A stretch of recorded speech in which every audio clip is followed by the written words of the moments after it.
primeiros ministros da Alemanha, da França e da Itália foram hoje até Kiev, uma demonstração conjunta e de peso de apoio aos ucranianos em guerra contra a Rússia. O alemão Olaf Scholz, o francês Emmanuel Macron e o italiano Mario Draghi. Os líderes das 3 maiores economias europeias viajaram num trem da fronteira polonesa para a capital ucraniana, cada um com a sua convicção. Mas tiveram toda a noite para chegar a uma posição comum.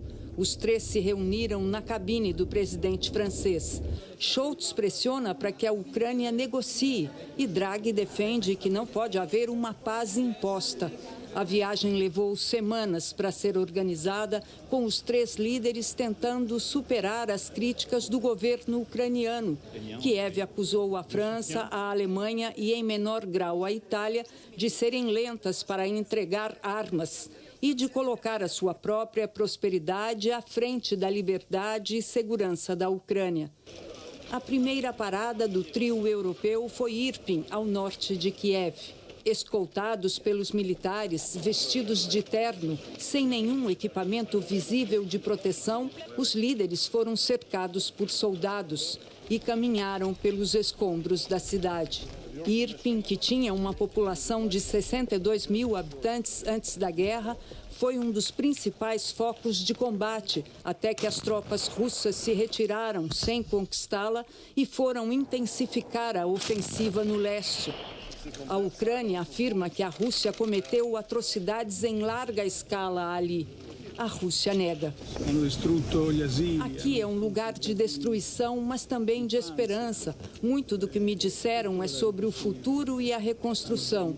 É um povo que se uniu pela guerra, que pode fazer coisas que talvez não pudesse ter feito antes da guerra, comentou Draghi.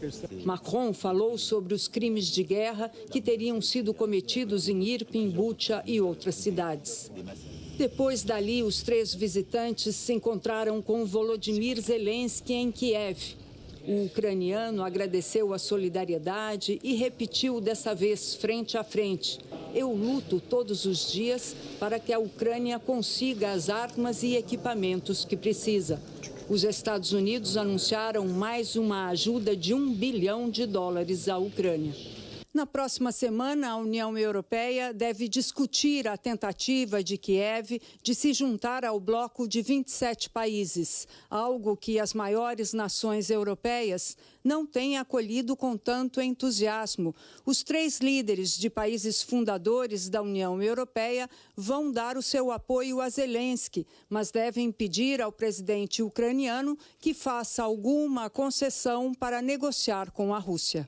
Numa entrevista coletiva, o presidente francês Emmanuel Macron confirmou que os 3 e mais o presidente romeno Klaus Iohannis, que também está em Kiev, apoiam o status imediato da Ucrânia de candidata a entrar para o bloco e que a França vai acelerar a entrega de armas a Kiev.